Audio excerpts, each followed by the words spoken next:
Hi! Hello viewers, welcome back to our channel. ముందుగా ఎవరైనా మన ఛానల్ సబ్స్క్రైబ్ చేసుకోకపోతే వెంటనే సబ్స్క్రైబ్ చేసుకోండి. అలానే లేట్ చేయకుండా స్టోరీలోకి వెళ్ళిపోదాం. కనులు కనులు కలిసిన వేళ ఎపిసోడ్ నెంబర్ 6 అన్నట్టుగానే ఆ రోజు సాయంత్రానికి అందరూ కుందన హాస్పిటల్ డిశ్చార్జ్ చేయడంతో అందరూ కలిసి క్షేమంగా బంగ్లాకు చేరుకున్నారు. కారు దిగడంతోనే ధ్రువశంకర్ ఎవరి సహాయం తీసుకోకుండా తనే స్వయంగా కుందనాన్ని చేతుల్లోకి తీసుకొని లోపలికి తీసుకురావడం చూసిన జానకి గారి ఆనందానికి అవధులు లేకుండా పోయాయి. తన కూతురుని అల్లుడు అంతలా చూసుకుంటున్నాడని ఆమె మురిసిపోయింది.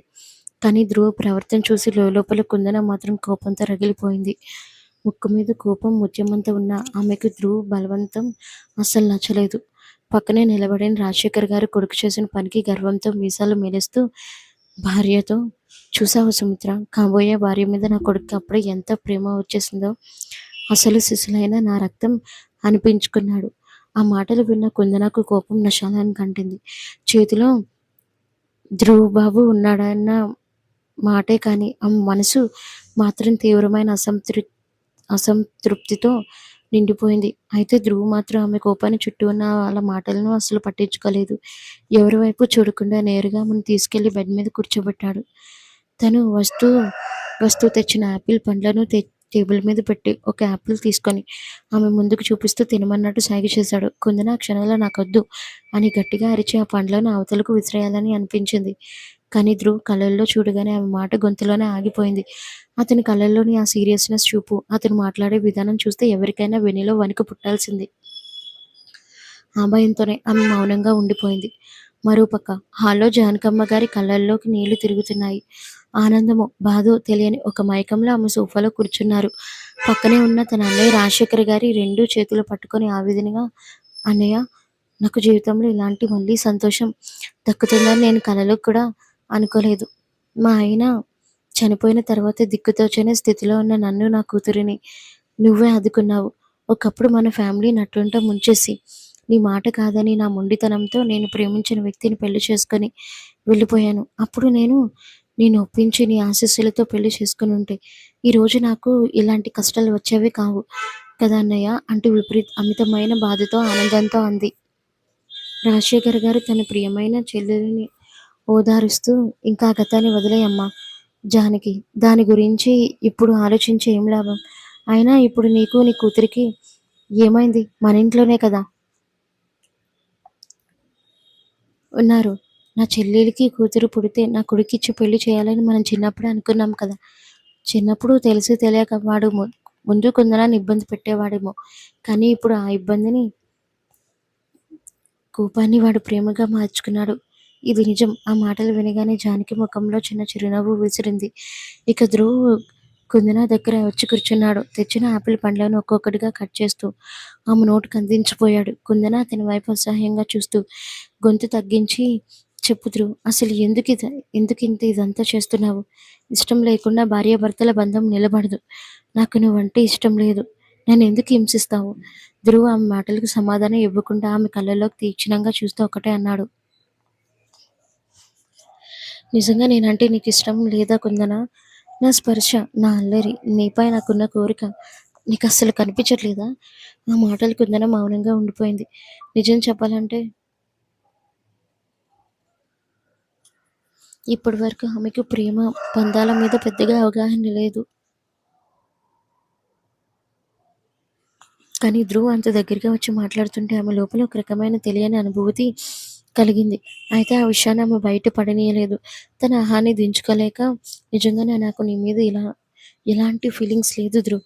ఒకటైతే నిజం, మా నాన్న చనిపోయిన తర్వాత మావయ్య గారు వచ్చి నన్ను, మా అమ్మని ఆదుకున్నారు. ఆ అభిమానంతో ఆయన మాట కోసమే నేను ఈ పెళ్లికి ఒప్పుకున్నాను. కానీ నువ్వు రోజు రోజుకి ఎంత క్రూరంగా తయారవుతున్నావో నీకు తెలియట్లేదు.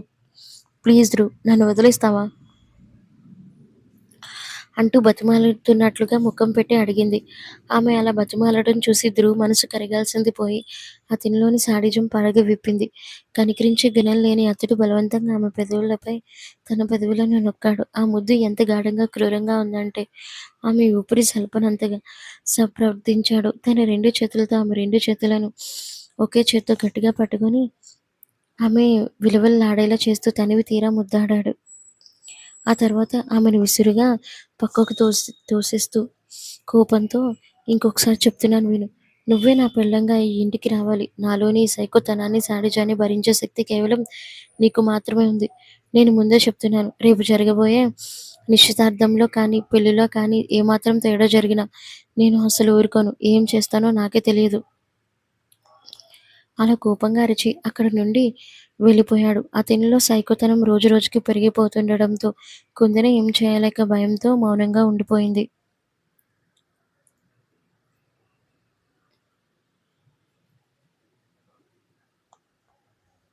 ధ్రువ్ అసలు నిజ స్వరూపాన్ని, అతని క్రూరత్వాన్ని తన తల్లి జానకమ్మకు చెప్పాలని కుందన చాలాసార్లు అనుకుంది. కానీ మావయ్య రాజశేఖర్ గారి మీద, అల్లుడు ధ్రువ్ మీద తనకి, తల్లికి ఉన్న నమ్మకాన్ని, ఆశలను తుడిచేయడం ఆమెకిష్టం లేకపోయింది. అందుకే మనసులోని ఒక బలమైన నిర్ణయాన్ని తీసుకుంది. 3 రోజుల తర్వాత రాజశేఖర్ గారి బంగ్లా మొత్తం రంగురంగుల దీపాలతో, పూల అలంకరణతో కళకళలాడిపోతుంది. ఒక పక్కన కుందన వెడ్స్ ధ్రువ్ శంకర్ అనే పెద్ద డిజిటల్ బోర్డు మెరిసిపోతుంది. ఈ వేడుకకు వారి కాలేజీమేట్ స్నేహితులు కార్తీక్, స్నేహ కూడా వచ్చారు. కార్తీక్ పక్కన నిలబడి డెకరేషన్ చూస్తున్న స్నేహ ఆవేదనగా ఉంది. ఏంటి కార్తీక్ ఇదంతా? పాపం అమాయకమైన నా ఫ్రెండ్ కుందనను అంత బలవంతంగా పెళ్లి చేసుకుంటూ చూస్తూ ఎలా ఊరుకుంటున్నారు? ధ్రువ్ శాడిజాన్ని, సైకోతనాన్ని జీవితాంతం ఎలా భరిస్తుంది తను? దానికి కార్తీక్ నిస్సహాయంగా, నాకు మాత్రం ఏం తెలుసు స్నేహ. నాకు కూడా ఈ పెళ్లి అసలు ఇష్టం లేదు.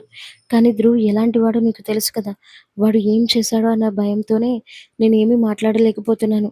ఏం జరుగుతుందో చూద్దాం.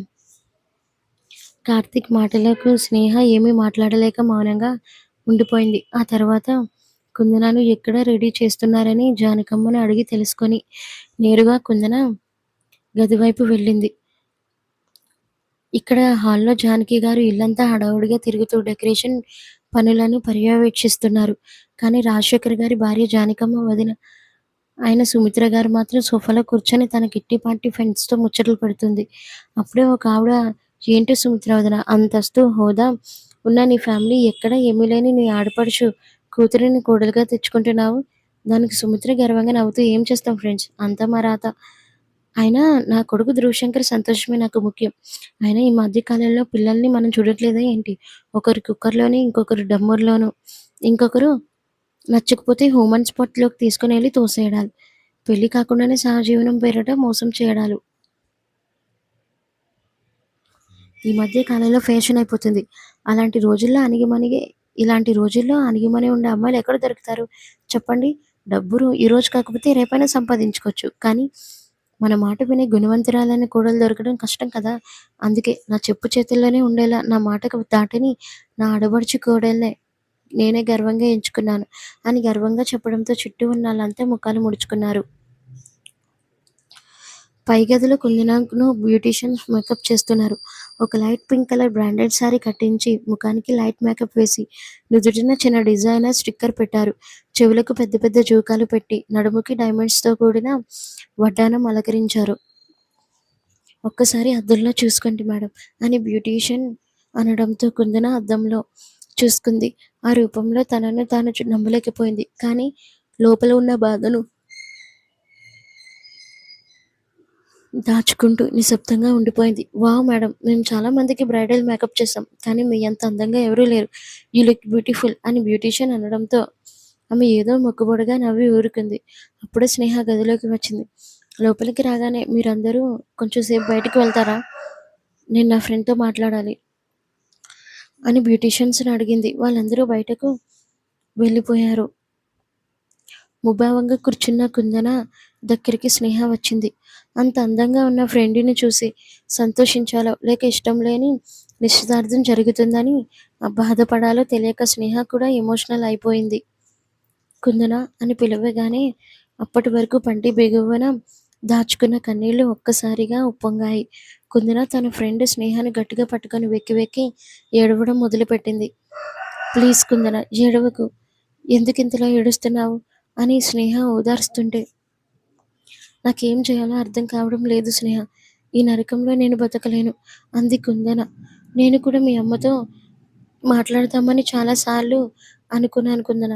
కానీ నీ పరిస్థితిని ఎలా చెప్పాలో నాకు అర్థం కాలేదు" అంది స్నేహ బాధగా.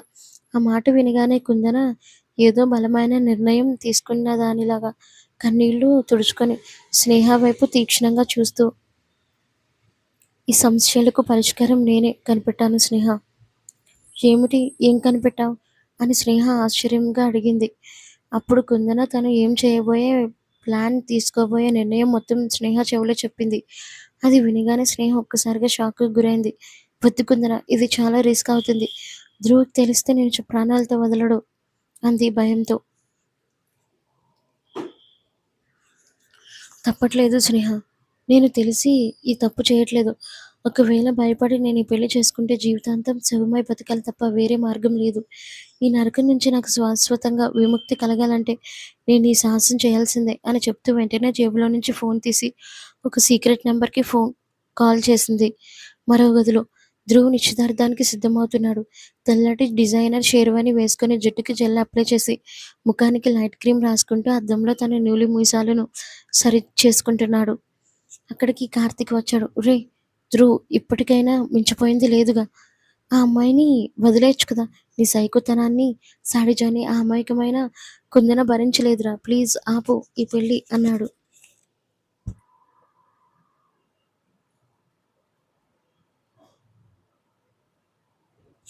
నువ్వు ఇప్పటికే చాలా సార్లు చెప్పావు కార్తీక్. అయినా నువ్వు నాతో సరిగ్గా మాట్లాడవు కదా.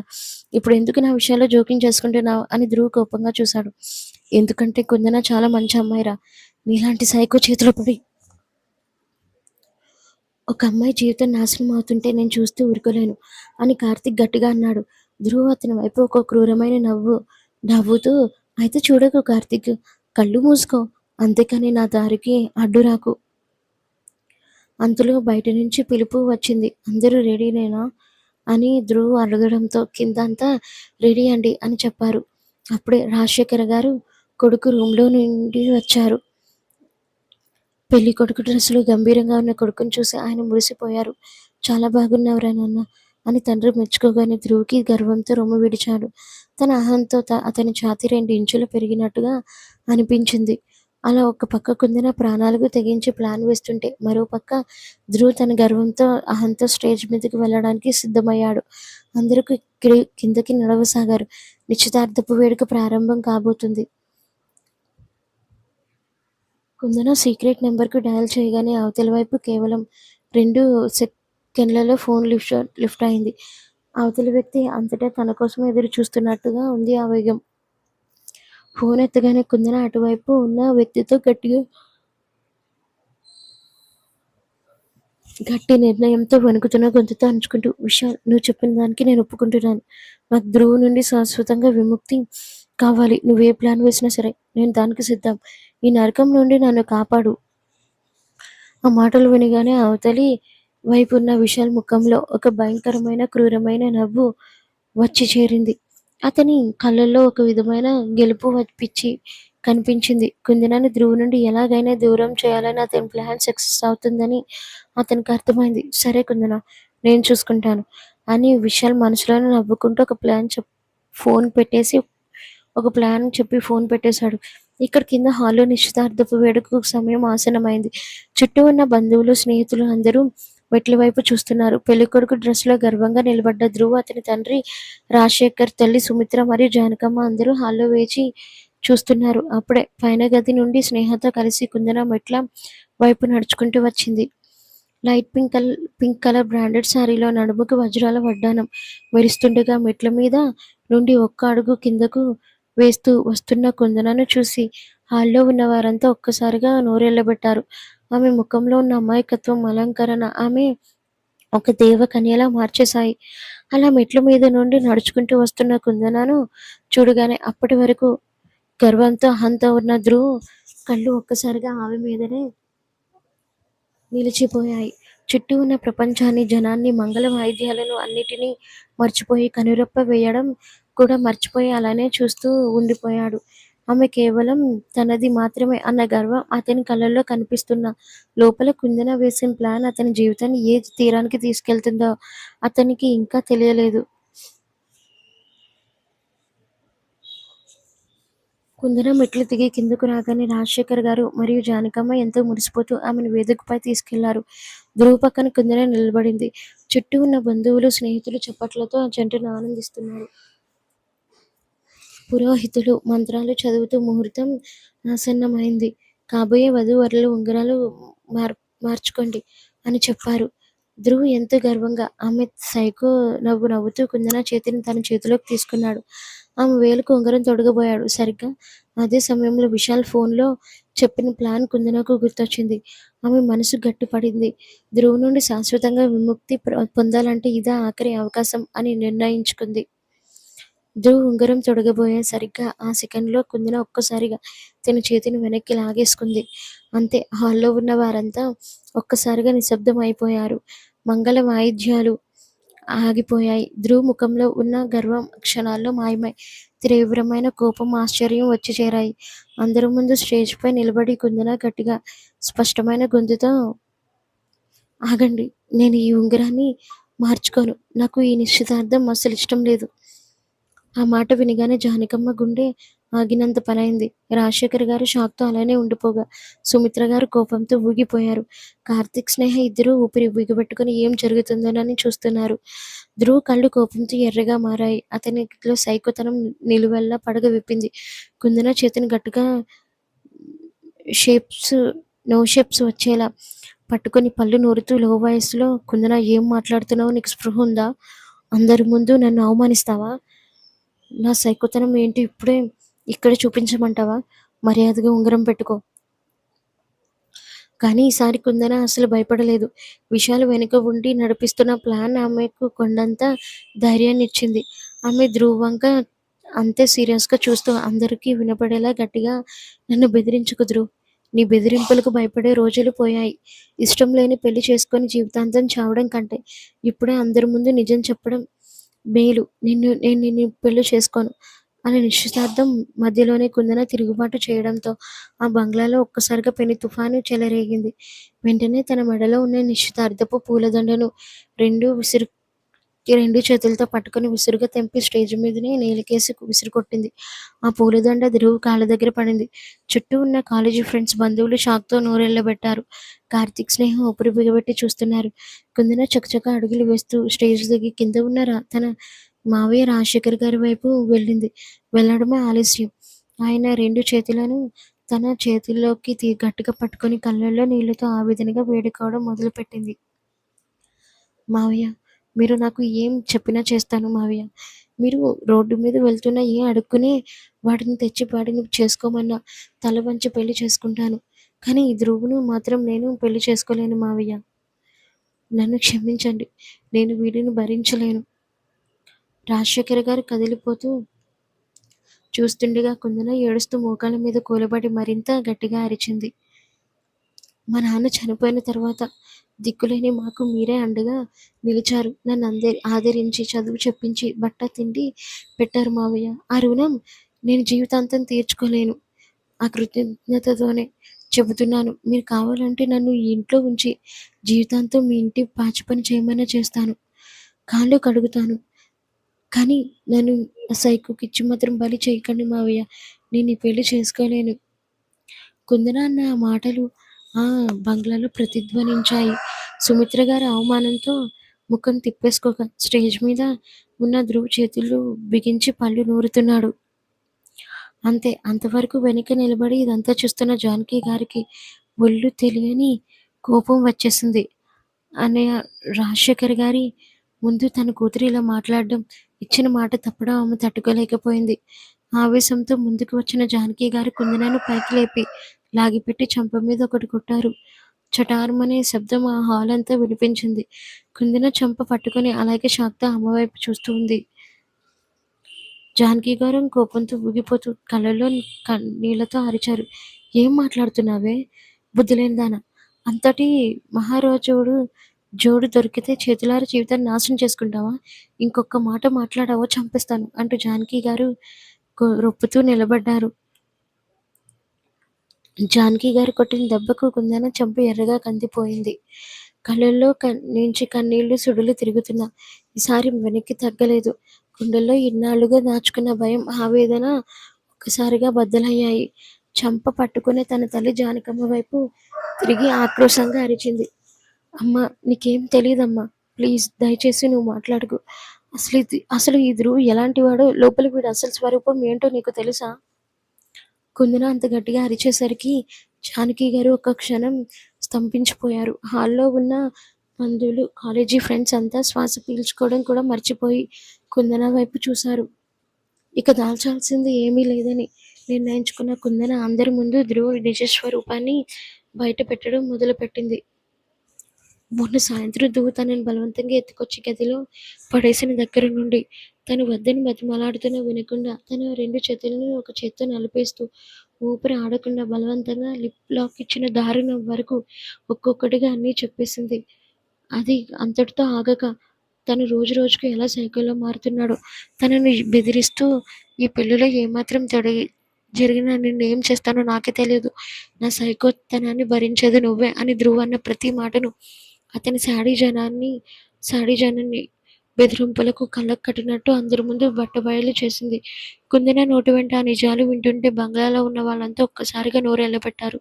పెళ్ళికొడుకు సీట్లో అంత పెద్దదిగా గంభీరంగా కూర్చున్న ధ్రువ్ వెనుక ఇంతటి భయంకరమైన సైకో ఉన్నాడా అని బంధువులు ముక్కును వేలేసుకున్నారు. సుమిత్ర గారు షాక్తో కొడుకు వైపు చూడగా చెల్లెలి జానకిని ఓదార్చిన రాజశేఖర్ గారు సైతం నమ్మలేనట్లు తలదించుకున్నారు. స్నేహ, కార్తిక్ ఇద్దరూ ఇప్పటికైనా నిజం బయటపడింది అన్నట్లు చూశారు. కుందన అంతా చెప్పేసి నిశ్శబ్దం అవ్వగానే హాల్లో ఉన్న వందలాది మంది అప్రయత్నంగా తమ చూపులు స్టేజ్ వైపు ఉన్న ధ్రువ్ వైపు తిప్పారు. అందరి కళ్ళలోని అసహ్యం, భయం, ఆశ్చర్యం అదంతా స్పష్టంగా కనిపిస్తున్నాయి. ఇదంతా విన్న రాజశేఖర్ గారు కోపంగా ధ్రువ్ వైపు చూసి కుందనకు సపోర్టుగా ముందుకు వచ్చారు. కొడుకు చేసిన పనికి ఆయన తలదించుకున్నారు. జానకమ్మను, కుందనను తనే స్వయంగా తీసుకొచ్చానని, కానీ తన కొడుకు ఇంతటి శాడిస్ట్ అని తనకు తెలియదు. ఆయన తీవ్రంగా చలించిపోయారు. ధ్రువ్ వైపు కోపంగా చూస్తూ రాజశేఖర్ గారు గర్జించారు.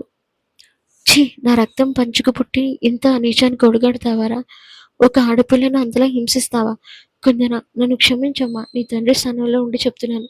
నీకు ఇష్టం లేని పెళ్లి జరగడానికి వీల్లేదు.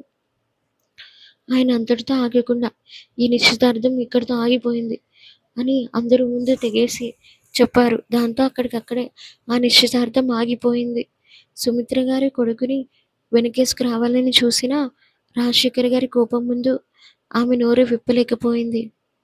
అటు విశాల్ అనుకున్న ప్లాన్ పూర్తిగా ఫలించింది. ధ్రువ్ అందరి ముందు అవమానపడటమే కాకుండా కుందన ఈ బంధం నుండి బయటపడాలన్న విశాల్ స్కెచ్ 100% సక్సెస్ అయింది. ఇక అక్కడ ఒక్క క్షణం కూడా ఉండటం ఇష్టం లేక అవమానంతో ఏడుపుతో ఉన్న జానకి గారు చేపట్టుకొని కుందన ఆ బంగ్లా నుండి బయటకు నడిచింది. కార్తీక్, స్నేహ కూడా వాడికి తోడుగా వచ్చారు. రాజశేఖర్ గారు పంపిన కారులోనే కుందన, జానకి గారు తిరిగి తమ ఇంటికి వెళ్ళిపోయారు. ఆ రాత్రి చిన్న ఇల్లుకు చేరుకున్నప్పటి నుండి కుందన మనసు అస్సలు ప్రశాంతంగా లేదు. గదిలో మంచం మీద అటు ఇటు దొర్లుతూ తన చేతులను చూసుకుంటూ తీవ్రమైన అంతర్మథనంలో మునిగిపోయింది. నేను చేస్తున్నది తప్పా, ఒప్పా? ధ్రువ్ నాతో ప్రవర్తించిన తీరు సైకోలో ఉన్న మాట నిజమే.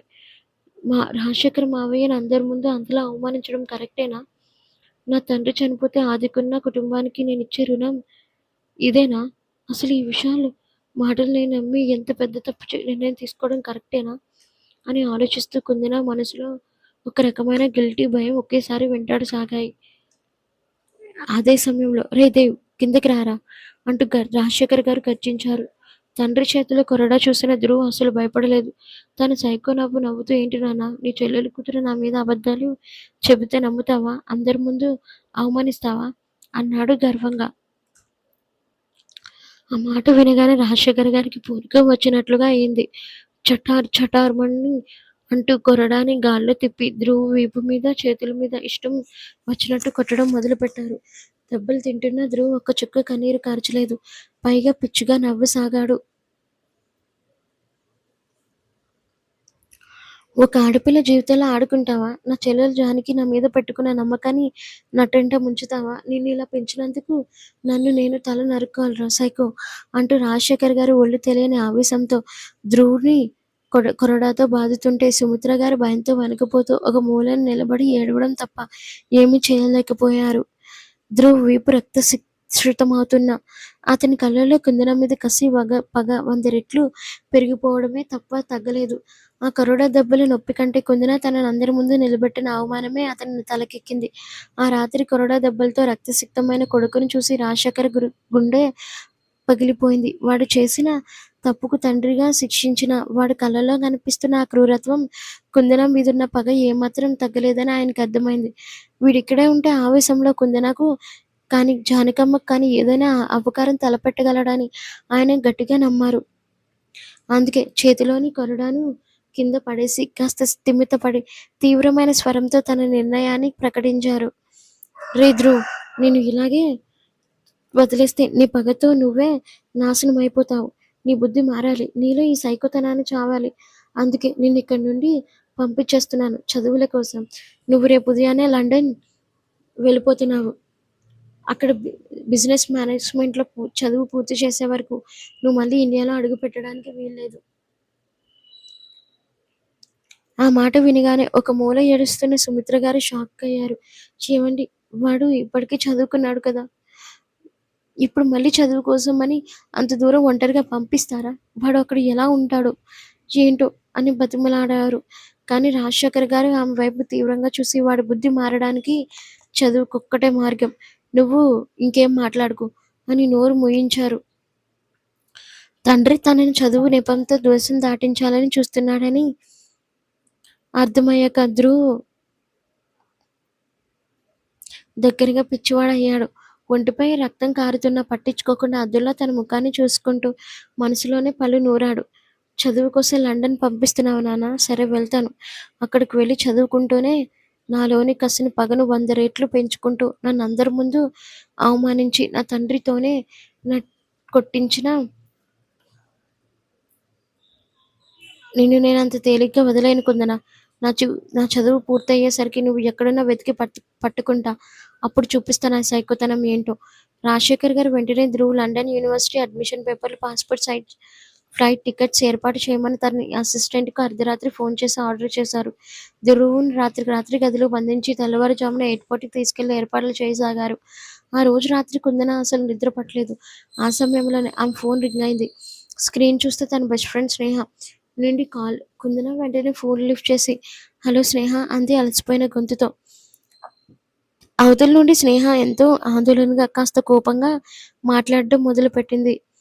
హలో కుందన, అసలు నువ్వు ఈ రోజు నిశ్చితార్థంలో ఏం చేశావో నీకైనా అర్థమవుతుందా? అంత పెద్ద బంగ్లాలో వందలాది మంది ముందు పూలదండ విసిరికొట్టి అంత రచ్చ చేశావు. కుందన తన కన్నీళ్లను ఆపుకుంటూ గట్టిగా అంది. నేనేం చేయాలనుకున్నదే అదే చేశాను స్నేహ. నాకు ధ్రువ్ అంటే ఇష్టం లేదు.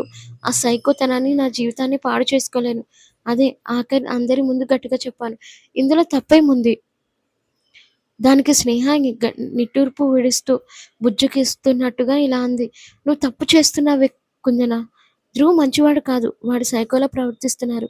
నేను ఒప్పుకుంటాను. కానీ ఆ విషయాన్ని నువ్వు నీకు అంతగా సపోర్ట్ చేసే మీ రాజశేఖర్ మావయ్య గారికి ముందుగానే సీక్రెట్‌గానే చెప్పి ఉండాల్సింది కదా! అలా కాకుండా అందరి ముందు స్టేజ్ మీద అంత ఘోరంగా నిలబెట్టి ఆ పూలదండను విసిరేసి నువ్వు ఇలా చేయడం అసలు బాలేదే. స్నేహ మాటలు కుందన ఒక్కసారిగా మౌనంగా ఉండిపోయింది. స్నేహ అన్న దాంట్లో కూడా నిజం లేకపోలేదు. మావయ్యకు ముందే చెప్పి ఉంటే ఇంత అవమానం జరిగేది కాదు. రాజశేఖర్ మావయ్య స్వయంగా వెళ్ళి ఆ పెళ్లి ఆపించేవారు. కానీ తను విశాల్ మాటలు నమ్మి తొందరపడి అందరి ముందు ధ్రువుని రెచ్చగొట్టి పెద్ద తప్పు చేసిందా? ఇంకొక నిజం చెప్పనా కుందన? నీ వెనకాల ఆ విషయాలు ఉన్నాడు కదా, వాడే కదా నిన్ను వెనక ఉండి అదంతా నడిపిస్తుంది. వాడు నా మాటలు నమ్మే కదా నువ్వు ఇంత పెద్ద రచ్చ చేశావు. కానీ ఒకటి గుర్తుపెట్టుకో కుందన, నువ్వు ధ్రువ్ నుండి విముక్తి కోరుకోవడంలో తప్పు లేదని నేను అనట్లేదు. కానీ ధ్రువ్ చేసిన తప్పుకి వాడి ఫ్యామిలీ మొత్తాన్ని అందరి ముందు అంతగా అవమానించావు చూడు, అది మాత్రం అస్సలు బాలేదు.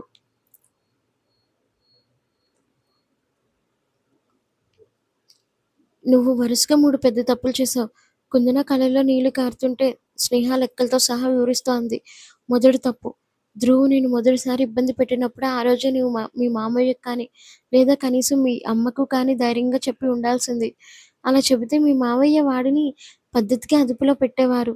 రెండో తప్పు, సరే అప్పుడు చెప్పలేదు. కనీసం నిశ్చితార్థ ముహూర్తం ఫిక్స్ అవ్వక ముందైనా మీ మావయ్య దగ్గరికి వెళ్ళి, "మావయ్య నాకు ఈ పెళ్లి ఇష్టం లేదు" అని ఒక్క మాట చెప్పలేకపోయావు.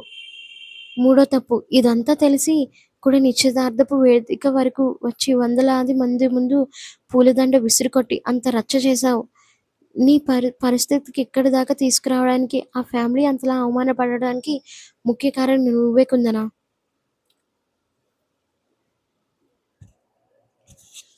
స్నేహ అన్న ప్రతి మాట కుందన మైండ్‌లో గట్టిగా నాటుకుపోయింది. నిజమే, నేను తొందరపడి విశాల్ చేతిలో కీలుబొమ్మలా మారానా అని అనుకుంది. నువ్వు చెప్తుంటే నాకు ఇప్పుడు అదే అనిపిస్తుంది స్నేహ. అవును, నేను చాలా పెద్ద తప్పు చేశాను. ఆ విశాల్ మాటలు నమ్మి ఆ విషయంలో మావయ్య పరువు తీసేశాను. పరిస్థితిని ఇంతవరకు తెచ్చింది నేనే. రేపు ఎలాగైనా నేను ధ్రువ్‌తో మాట్లాడాలి. వాడికి సారీ చెప్పి ఈ గొడవని ఇక్కడితో ఆపేయాలి అని మనసులో అనుకుంటూ ఇక మాట్లాడే ఓపిక లేక స్నేహ ఫోన్ కట్ చేసింది. ఫోన్ పక్కన పడేసి 2 చేతులతో తల పట్టుకుని తన జుట్టుని గట్టిగా పీకేస్తూ బెడ్ పైకి వెక్కి వెక్కి ఏడ్చింది. ఆ రాత్రంతా ఆమెకు ఒక పట్టాన నిద్ర పట్టలేదు. ఒక పక్క ధ్రువ్ గొంతు పట్టుకున్న క్రూరత్వం, మరో పక్క తనే స్వయంగా కొని తెచ్చుకున్న ఈ తప్పుల వలయం ఆమెను నిలువునా దహించి వేశాయి. మరుసటి రోజు ఉదయం కాలేజీ తెరుచుకునేసరికి వాతావరణం అంతా మారిపోయింది. College corridors, canteen, classrooms అన్ ఎక్కడ చూసినా ఒకటే గొడవ. కుందన, ధ్రువుల నిశ్చితార్థం రద్దు కావడం, అందరి ముందు కుందన చేసిన బాటు గురించే కాలేజీలో హాట్ టాపిక్‌గా చక్రాలు కొడుతుంది. కాలేజీలోకి అడుగుపెట్టిన కుందన వైపు అందరూ వింతగా రకరకాలుగా చూస్తూ గుసగుసలాడుకోవడం గోసాగారు. ఆ మాటలన్నీ వింటుంటూనే కుందనకు తల ఎత్తుకోలేనంత అవమానంగా అనిపిస్తుంది. ధ్రువ్ ఎక్కడున్నాడో కనుక్కొని మాట్లాడదామని ఆమె కళ్ళతో వెతుకుతుంది. సరిగ్గా అదే సమయంలో కాలేజీ గేటు దాటుకుని ధ్రువ్ ఖరీదైన కారు లోపలికి వచ్చి ఆగింది. కారు ఆగడమే ఆలస్యం. చుట్టూ ఉన్న స్టూడెంట్స్ అందరూ ఒక్కసారిగా నిశ్శబ్దం అయిపోయారు.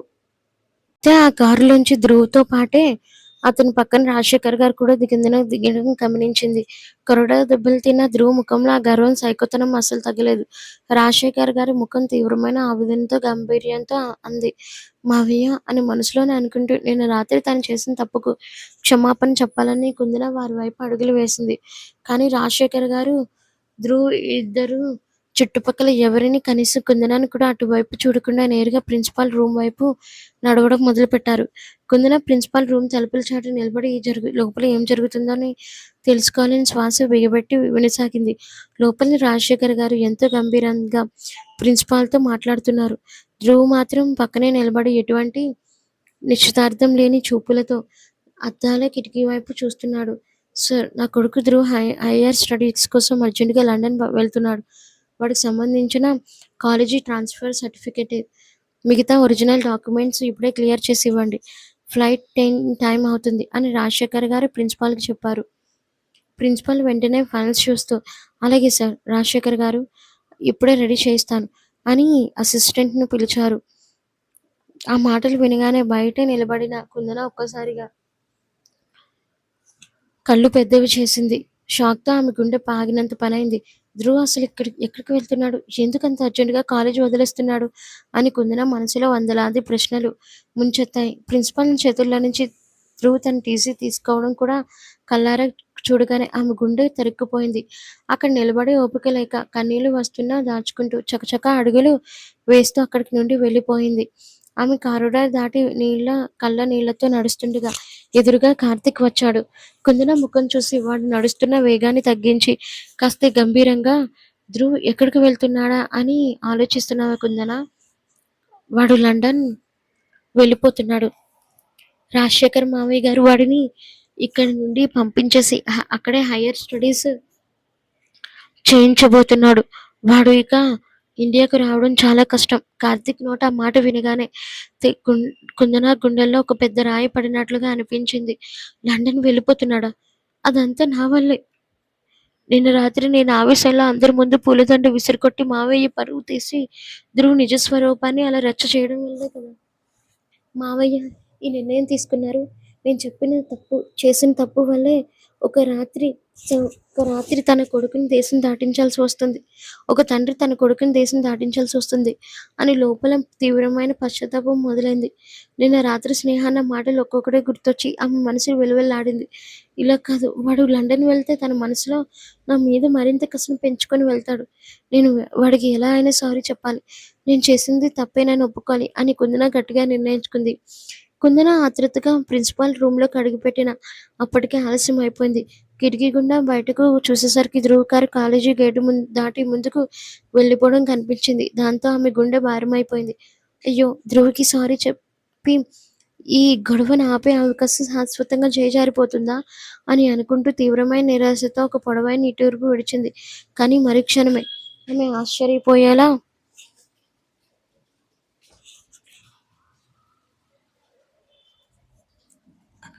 కారు దూరంలోనే సడన్‌గా రోడ్డు పక్కన ఆగింది. కుందన రెప్పలు వాల్చకుండా అటే చూడసాగింది.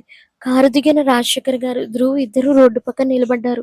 దూరం ఎక్కువగా ఉండడం వల్ల వారు మాట్లాడుకునే మాటలు కుందనకు వినిపించడం లేదు. కానీ వారి హావభావాలు స్పష్టంగా కనిపిస్తున్నాయి. రాజశేఖర్ గారు ధ్రువ్‌తో చాలా సీరియస్‌గా ఏదో మాట్లాడుతున్నారు. ఆ తర్వాత ఆయన తన ఫోన్ తీసి ధ్రువ్ కోసం ఎయిర్‌పోర్ట్‌కి వెళ్ళడానికి ఒక క్యాబ్ బుక్ చేశారు. క్యాబ్ వచ్చి ఆగగానే ధ్రువ్‌ని అందులోకి ఎక్కించి రాజశేఖర్ గారు మాత్రం తన సొంత కారులో వెనుతిరిగి బంగ్లా వైపు వెళ్ళిపోయారు. లండన్ వెళ్ళే కొడుకుని ఎయిర్‌పోర్ట్ వరకు కూడా సాగనంపడానికి ఇష్టపడనంతగా రాజశేఖర్ గారు ధ్రువ్ మీద కోపంగా ఉన్నారని కుందనకు అర్థమైంది. అయితే క్యాబ్ ఎక్కిన ధ్రువ్ డ్రైవర్‌తో ఏదో చెప్పి క్యాబ్‌ని మళ్ళీ కాలేజీ వెనక గేటు వైపు ఉన్న ఖాళీ రోడ్డు దగ్గరికి రప్పించి అక్కడ ఆపించారు. బహుశా లండన్ ఫ్లైట్‌కి ఇంకా టైం ఉండడంతో వాడు ఒంటరిగా అక్కడే ఆగాడు. రాజశేఖర్ గారు వెళ్ళిపోవడం, ధ్రువ్ అక్కడ ఒంటరిగా క్యాబ్‌లో ఉండడం గమనించిన కుందన ఇదే సరైన అవకాశమని అనుకుంది. నిన్నటి నుండి తనను వేధిస్తున్న పశ్చాత్తాపానికి తప్పులు ముగింపు పలకడానికి గట్టిగా నిర్ణయించుకుంది. చుట్టుపక్కల ఎవరున్నారో కూడా పట్టించుకోకుండా కుందన వేగంగా అడుగులు వేస్తూ నేరుగా ధ్రువ్ ఉన్న క్యాబ్ వైపు నడిచింది. మనసంతా ఒకటే ఆరాటం. ధ్రువ్‌కి సారీ చెప్పి అతని మనసులోని పగను ఎలా అయినా చల్లార్చాలి అని. క్యాబ్ విండో సీట్‌లో కూర్చొని శూన్యంలోకి చూస్తూ సిగరెట్టు వెలిగిస్తున్న ధ్రువ్ దగ్గరికి వెళ్లి నిలబడింది. కారు నీడ పడటంతో ధ్రువ్ నెమ్మదిగా తల తిప్పి చూశాడు. ఎదురుగా కుందన కళ్ళ నిండా నీళ్లతో వణుకుతున్న పెదవులతో నిలబడి ఉండడం చూసి వాడి ముఖంలో ఒక క్రూరమైన నవ్వు మలిచింది. సిగరెట్ పొగను కుందన ముఖం మీదకి వదులుతూ ఏంటి? కుందన, ఇంకా నీ పగ చల్లారలేదా? నా తండ్రితో కొట్టించావు, ఊరు దాటిస్తున్నావు. ఇంకా ఏం చూడాలని వచ్చావు? అన్నాడు వ్యంగ్యంగా. కుందన రెండు చేతులు జోడించి కన్నీళ్లు పెట్టుకుంటూ కుందన కళ్ళనిండా నీళ్లతో క్షమాపణలు అడుగుతుంటే ధ్రువ్ ముఖంలో పశ్చాత్తాపం కాదు కదా, కనీసం జాలి కూడా కలగలేదు. అతని కళ్ళల్లో ఆవేదన అంతకంటే ఎక్కువ కసి స్పష్టంగా కనిపించాయి.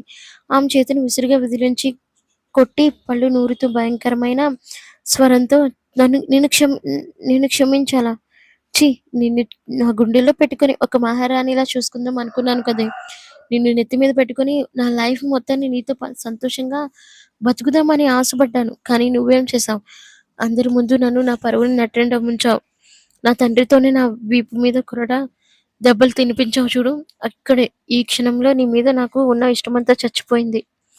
వాడు ఆమెకు మరింత దగ్గరగా వచ్చి కళ్ళల్లో కసిగా చూస్తూ హెచ్చరించాడు.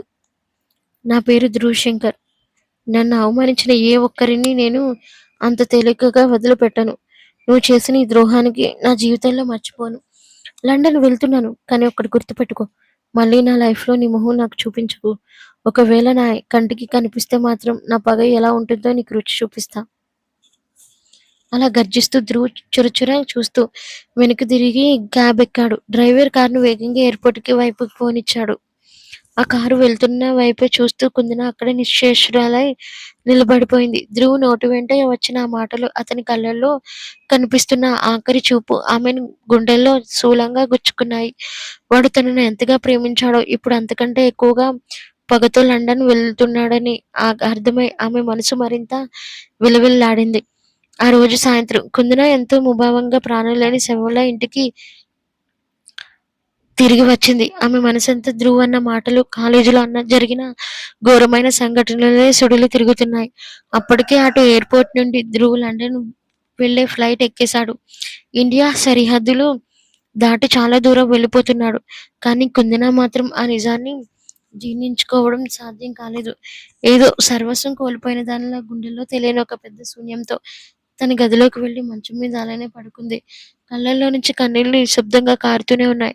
గదిలో చీకటి పడుతున్నా ఆమెకు కనీసం లైట్ వేసే ఓపిక కూడా లేదు. కళ్ళు మూసుకొని నరకం అనుభవిస్తున్న కుందనకు సడన్‌గా గదిలో చల్లగాలి వీచినట్టు అనిపించింది. ఎవరో తన పక్కనే నిలబడినట్టు అనిపించి భయంతో ఒక్కసారిగా కళ్ళు తెరిచింది.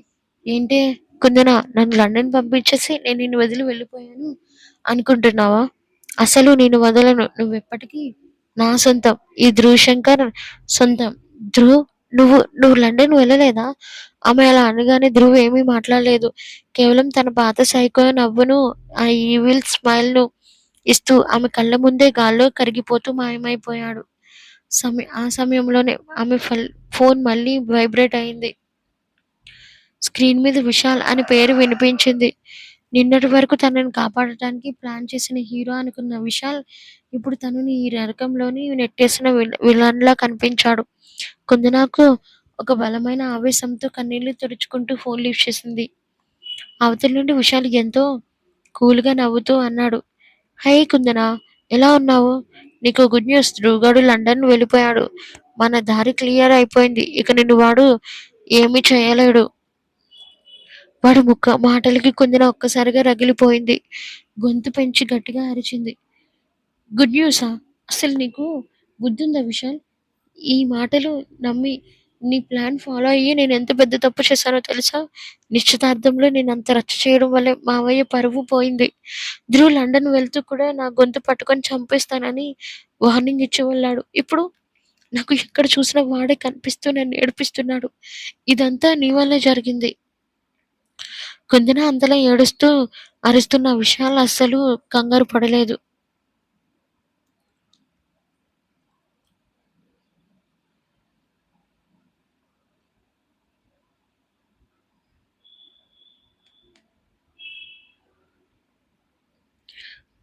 నువ్వు 3 తప్పులు చేశావని నీ ఫ్రెండ్ స్నేహ చెప్పింది కదా కుందన. కానీ అసలు నాలుగో తప్పు ఏంటో తెలుసా? నువ్వు నన్ను నమ్మడం. ధ్రువ్ గాడిని నీ జీవితం నుండి దూరం చేయడం మాత్రమే నా ప్లాన్ అనుకున్నావా? కాదు. వాడి ఫ్యామిలీని, రాజశేఖర్ గారి పరువున బజారున పడేయడమే నా అసలు ప్లాన్. అందుకోసమే నిన్ను కీలుబొమ్మలా వాడుకున్నానంతే. ఆ మాట వినగానే కుందన చేతిలో ఫోన్ కింద పడిపోయినంత పనైంది. ధ్రువ్ నుండి కాపాడటానికి వచ్చాడనుకున్న విశాల్ వెనుక ఇంత పెద్ద కుట్ర ఉందా? వాడు రాజశేఖర్ గారి కుటుంబం మీద పగతో ఇదంతా చేశాడా? విశాల్, అసలు నువ్వేం మాట్లాడుతున్నావు? మావయ్య ఫ్యామిలీ మీద నీకు పగేంటి? నన్ను ఎందుకిలా వాడుకుంటున్నావు? అని కుందన గట్టిగా అరిచింది. అవతల నుండి విశాల్ సైకోలో నవ్వుతూ అన్నీ ఇప్పుడే చెప్తే ఏం బాగుంటుంది కుందన. కాలేజీలో ధ్రువగాడు నేను టార్చర్ చేస్తే వాడు నా శత్రువు కాబట్టి నేను అడ్డు పెట్టుకొని వాడి అహాన్ని దెబ్బ కొట్టా. వాడి తండ్రితోనే వాడిని కొట్టించా. ఇప్పుడు వాడు దేశం దాటిపోయాడు. కానీ నా పగ ఇంకా తీరలేదు. రాజశేఖర్ గారి ఫ్యామిలీ నాశనం అవ్వాలి. ఆస్తి నా చేతుల్లో రావాలి. దానికి నువ్వే నాకు మళ్ళీ రూట్ మ్యాప్ అవ్వబోతున్నావు. ఛీ, నిన్ను నమ్మినందుకు నన్ను నేనే చెప్పుతో కొట్టుకోవాలిరా. నిన్ను వదిలిపెట్టను అంటూ కుందన కోపంతో ఫోన్ కట్ చేసింది.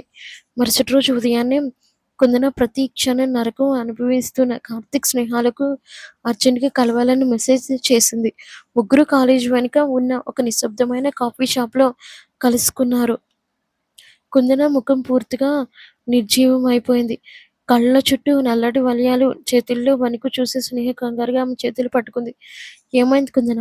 నిన్న ధ్రువ్ వెళ్ళిపోయాక నుండి నువ్వసలు ఫోన్ కూడా ఎత్తలేదు అంది కుందన ఒక్కసారిగా కన్నీళ్లు పెట్టుకుంటూ. నిన్న రాత్రి విశాల్ తనకు ఫోన్ చేసిన విషయం, భయంకరమైన నిజం మొత్తాన్ని, వాడు తనని ఎలా వాడుకున్నాడో, రాజశేఖర్ గారు మావయ్య ఫ్యామిలీపై వాడుకున్న పగను ఎలా బయటపెట్టాడో ప్రతిదీ కార్తీక్ స్నేహాలకు వివరంగా చెప్పేసింది.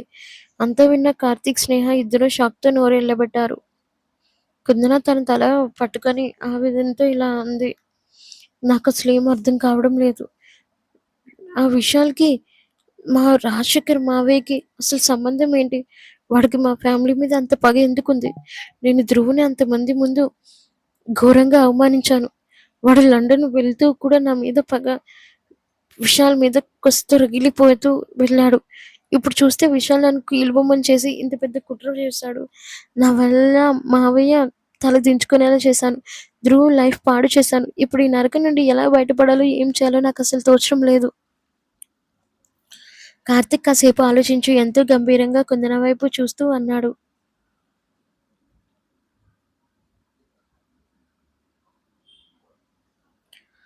నువ్వు కంగారు పడకు కుందన. నువ్వు చేసిన తప్పులు ఏంటో నీకు తెలిసొచ్చింది. అది చాలు. కానీ ఈ విశాల్ సాధారణమైన శత్రువు కాదు. వాడు రాజశేఖర్ మావయ్యని ఆస్తిని, పరువుని టార్గెట్ చేశాడంటే వాడి వెనక ఏదో పెద్ద ఫ్యామిలీ హిస్టరీ లేదా పాత గొడవ ఖచ్చితంగా ఉండి తీరాలి. మనం ముందు ఆ గొడవ ఏంటో తెలుసుకోవాలి. స్నేహ కూడా సపోర్ట్‌గా నిలబడుతూ, అవును కుందన.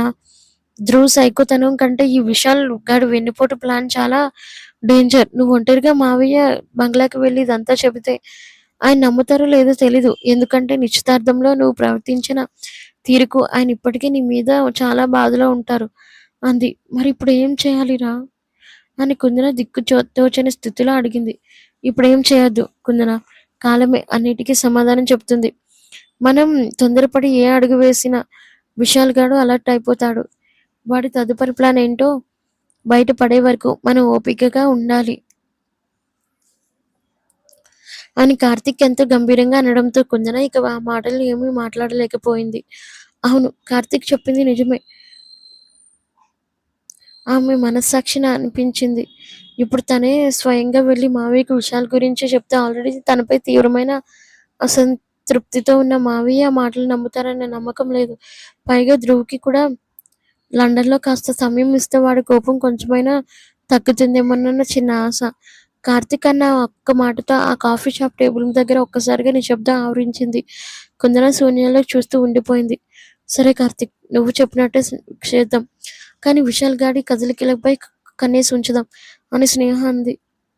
రోజులు గడుస్తున్న కొద్దీ కుందన జీవితంలో ఒక వింతైన మార్పు మొదలైంది. ఒకప్పుడు ధ్రువ్ పేరు చెబితేనే భయంతో వణికిపోయిన ఆమెకి ఇప్పుడు తనకు తెలియకుండానే మనసంతా ధ్రువ్ గుర్తుకు రావడం మొదలుపెట్టింది.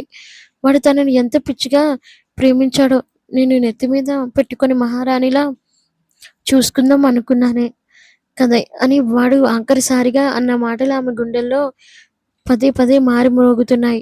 వాడు సైకోలా ప్రవర్తించడానికి తన ప్రవర్తనే కారణమా అని లోలోపల ఒక తెలియని తపన, బాధ ఆమెను రోజు వేధించసాగాయి. కూర్చున్నా నిలబడిన ధ్రువ్ గురించి ఆలోచిస్తూ శూన్యంలోకి చూస్తున్న కుందనను ఆమె తల్లి జానకి గారు గమనించారు. కూతురి మనసులో ఏదో తీవ్రమైన మదనం నడుస్తుందని. ధ్రువ్ వెళ్ళిపోయాకే ఆమె ఇలా ప్రాణం లేని బొమ్మలా మారిపోయిందని ఆమెకు అర్థమైంది. కానీ ఇప్పుడు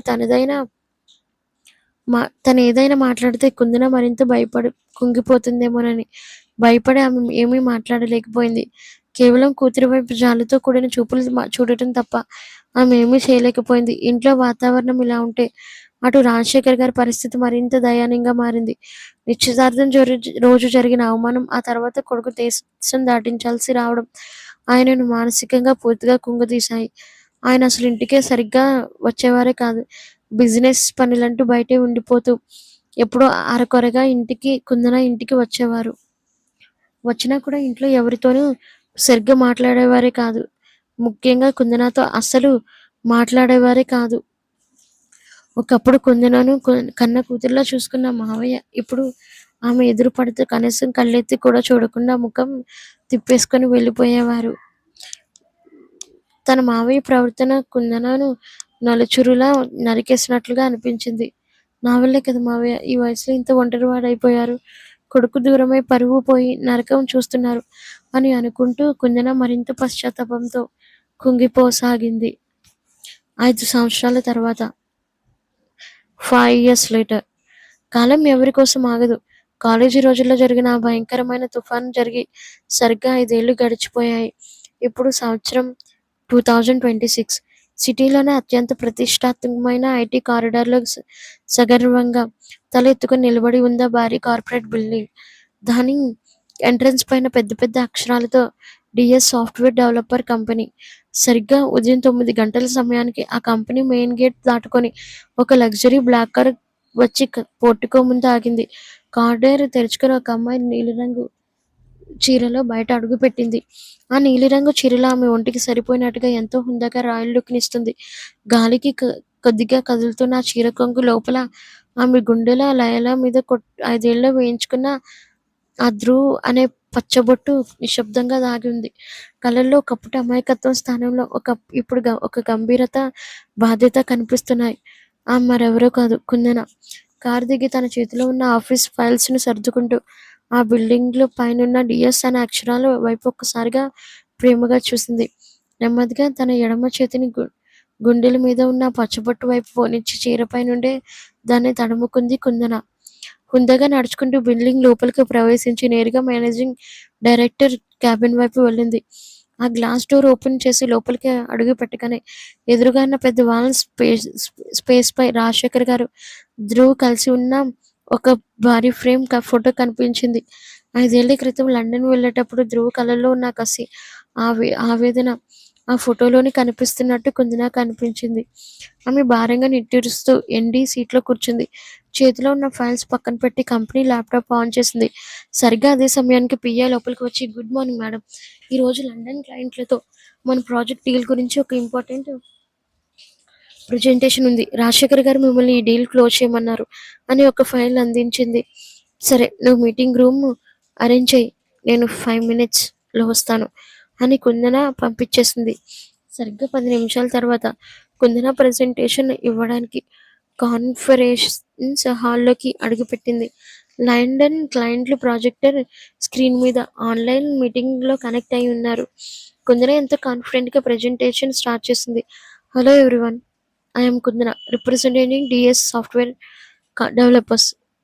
ఈ ఈ కొత్త అప్డేట్ వల్ల మన సాఫ్ట్వేర్ ఆర్కిటెక్చర్ ఎంత స్ట్రాంగ్ గా మారిపోతుందో ఇప్పుడు చూద్దాం. ఆమె సుమారు అరగంట పాటు అద్భుతమైన ప్రెజెంటేషన్ ఇచ్చింది. Company future growth, software coding structure గురించి ఆమె మాట్లాడిన తీరు హాల్లో ఉన్న ప్రతి ఒక్కరిని ఆకట్టుకుంది. ఆమె ప్రెజెంటేషన్ పూర్తి కాగానే అవతల నుండి స్క్రీన్ పై ఉన్న లండన్ మెయిన్ క్లయింట్, ఆ కంపెనీ సీఈఓ అయిన మిస్టర్ అండర్సన్ ఒక్కసారిగా చప్పట్లు కొట్టడం స్టార్ట్ చేశాడు. ఆయన ముఖంలో విపరీతమైన ఆనందం, తృప్తి కనిపించాయి. ఆయన మైక్ ఆన్ చేసి ఎంతో గౌరవంగా ప్రశంసిస్తూ ఇలా అన్నాడు, దట్స్ వండర్ఫుల్ మేడం కుందన. అసలు మీ presentation mind blowing. DS software company ఇంత అద్భుతమైన ఐడియాతో వస్తుందని మేము ఊహించలేదు. ముఖ్యంగా మీరు డిజైన్ చేసిన ఈ కొత్త సాఫ్ట్వేర్ మోడల్ మా లండన్ మార్కెట్కి పర్ఫెక్ట్గా సూట్ అవుతుంది. I really appreciate your hard work. ఆ మాట వినగానే కుందన ముఖంలో 5 ఏళ్ల తర్వాత మొదటిసారి ఒక చిన్న నవ్వు, ఉపశమనం కనిపించాయి. కాన్ఫరెన్స్ హాల్లో బోర్డు మెంబర్స్ అంతా కుందన వైపు గర్వంగా చూశారు. కానీ మిస్టర్ ఆండర్సన్ అంతటితో ఆగకుండా నెమ్మదిగా సర్దుకొని కూర్చొని ఇలా అన్నాడు, మీ ప్రాజెక్ట్ నాకు 100% నచ్చింది కుందన గారు. కానీ మీకు తెలుసు కదా, బిజినెస్ రూల్స్ ప్రకారం ఈ ప్రాజెక్ట్కి సంబంధించిన ఫైనల్ అప్రూవల్, బడ్జెట్ శాంక్షన్ అన్ని లండన్ లో ఉన్న మా chief investors and global head permission తోనే జరగాలి. ఆయన కూడా ఈ మీటింగ్ లైన్ లోనే ఉన్నారు. సార్, మీ ఒపీనియన్ ఏంటో చెప్తారా? మరుసటి క్షణమే లండన్ ఆఫీసులో గుండెలో కెమెరా యాంగిల్ మారింది.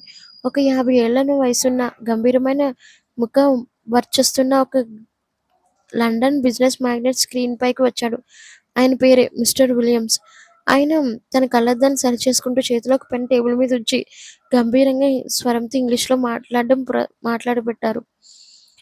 ప్రారంభించారు. వెల్ ప్రెజెంటెడ్ కుందన గారు, అండర్సన్ చెప్పింది నిజమే.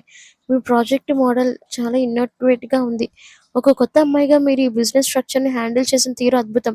కానీ మా rules, London board of director rules ప్రకారం మేము ఏ ప్రాజెక్ట్ అయినా ఫండ్స్ రిలీజ్ చేయాలంటే ఆ కంపెనీకి సంబంధించిన ఫైనాన్షియల్ బ్యాకప్ అంతా లాస్ట్ 5 years ట్రాక్ రికార్డ్ చాలా స్ట్రాంగ్ గా ఉండాలి. మిస్టర్ విలియమ్స్ మాటలకు కుందన ఒక్కసారిగా అలర్ట్ అయింది. ఆమె ముఖంలో ఆనందం కాస్త తగ్గి గంభీరత ఆవరించింది. ఆయన ఇంకా కొనసాగిస్తూ, మీ డిజైన్ బాగుంది, కానీ మీ కంపెనీ ఫౌండర్ రాజశేఖర్ గారి హెల్త్ కండిషన్ బాగోలేదని, ప్రస్తుతం మార్కెట్లో మీ షేర్స్ కాస్త ఊగిసలాడుతున్నాయని మాకు సమాచారం ఉంది. కాబట్టి ఈ ప్రాజెక్ట్ మేము పూర్తిగా నమ్మి ఇన్వెస్ట్ చేయాలంటే మాకు మరికొన్ని లీగల్ ఇష్యూరెన్స్ పత్రాలు కావాలి. అవి సబ్మిట్ చేస్తేనే నేను ఈ ప్రాజెక్ట్కి ఫైనల్ అప్రూవల్ సైన్ చేయగలను అని స్పష్టంగా చేశాడు. ఒక బిజినెస్ హెడ్ గా ఆయన అడిగిన ప్రశ్న కుందన పెద్ద సవాలుగా మారాయి. రాజశేఖర్ గారి సామ్రాజ్యాన్ని నిలబెట్టాలంటే ఈ డీల్ ఎంత ముఖ్యమో ఆమెకు తెలుసు. కుందన వెంటనే తప్పరిల్లి, షూర్ మిస్టర్ విలియమ్స్. మీరు అడిగిన లీగల్ డాక్యుమెంట్స్, మా ఫైనాన్షియల్ అష్యూరెన్స్ రిపోర్ట్స్ రేపు సాయంత్రానికల్లా మీ టేబుల్ మీద ఉంటాయి. మీ నమ్మకాన్ని మేము వమ్ము చేయం అని ఎంతో ధైర్యంగా, నమ్మకంగా సమాధానం ఇచ్చింది. Good, I'm waiting for your report.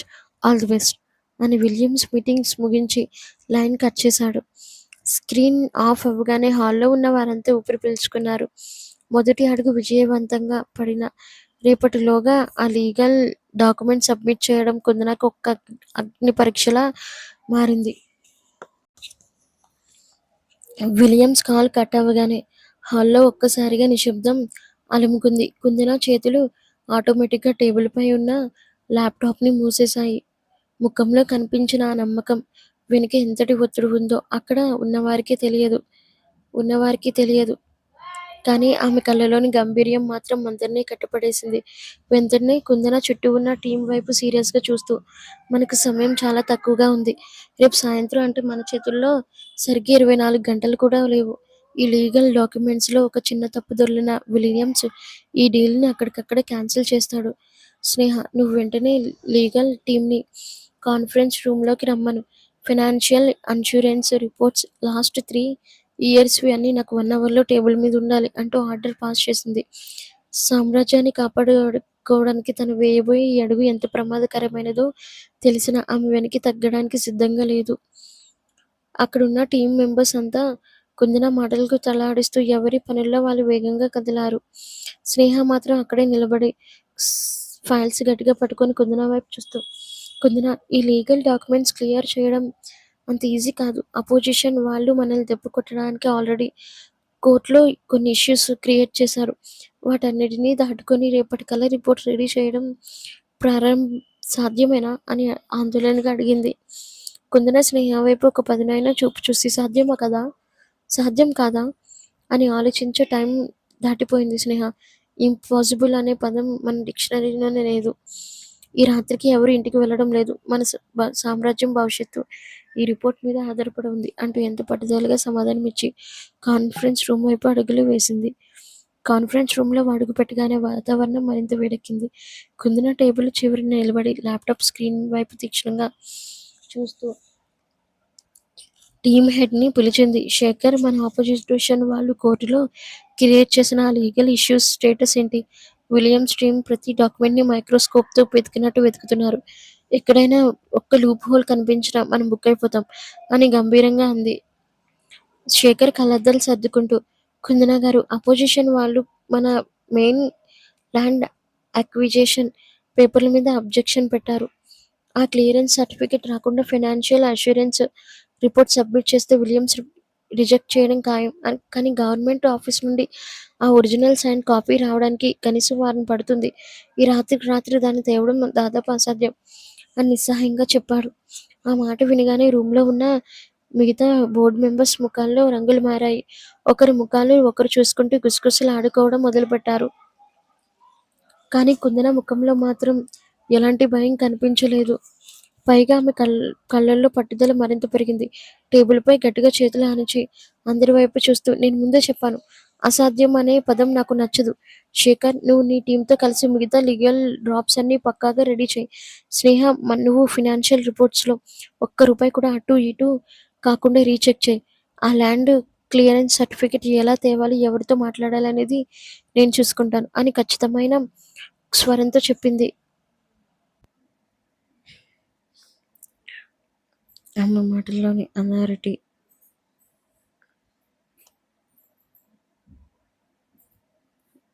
కుందన తన పర్సనల్ క్యాబిన్ నడుచుకుంటూ వెళ్తూ ఫోన్ తీసి ఒక సీక్రెట్ నెంబర్కి డయల్ చేసింది. సామ్రాజ్యాన్ని కాపాడుకోవడానికి తను ఎంతటి రిస్క్ చేయడానికైనా, ఎవరిని ఎదిరించడానికైనా సిద్ధపడిందని ఆమె ఇస్తున్న ప్రతి అడుగు చెబుతుంది. ఆఫీస్ నుండి అలసిపోయి ఇంటికి వచ్చేసరికి చీకటి పడింది. సాయంత్రం ఎప్పటిలానే కుందన ఇల్లాలుగా కాకుండా ఒక పెద్ద సామ్రాజ్యాన్ని భుజాన వేసుకున్న భారంతో ఇంట్లోకి అడుగుపెట్టింది. గదిలోకి రాగానే ఎదురుగా ఉన్న తన తల్లి ఫోటో ఆమెకి కనిపించింది. ఆ ఫోటోను చూడగానే మనసంతా ఒక్కసారిగా బరువెక్కింది.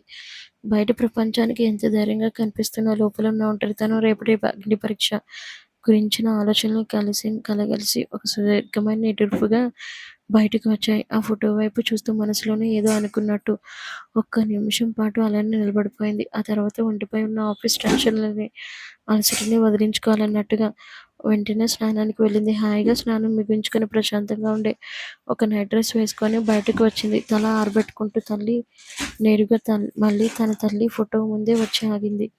ఆ పవిత్రమైన నిశ్శబ్దంతో ఎంతో భక్తిగా, నమ్మకంతో ఒక దీపం వెలిగించి ఆ ఫోటో ముందు పెట్టింది. ఆ దీపపు కాంతిలో తల్లి ముఖం చూస్తుంటే కుందనకు ఏదో తెలియని ప్రశాంతత, కొండంత ధైర్యం. ఆ దీపపు కాంతి పైన అలానే చూస్తూ నిలబడిన కుందనకు ఒక్కసారిగా ధ్రువ్ గుర్తొచ్చాడు. ధ్రువ్ పేరు మనసులో రాగానే ఆమె గుండెలో ఏదో తెలియని అలజడి మొదలైంది. దాంతోపాటే చావు బతుకుల మధ్య కొట్టుమిట్టాడుతున్న తన తల్లి చివరి శ్వాసలో చెప్పిన మాటలు ఆమె చెవులలో మళ్ళీ ప్రతిధ్వనించాయి. ఆ రోజు హాస్పిటల్లో బెడ్ మీద తల్లి తన చేతిని పట్టుకుని తడబడుతున్న స్వరంతో చెప్పిన ఆఖరి మాటలు కుందన కళ్ళ ముందు కదిలాడాయి. ఇంకా ఉంది. Comments must and please to subscribe my channel. Thank you for watching.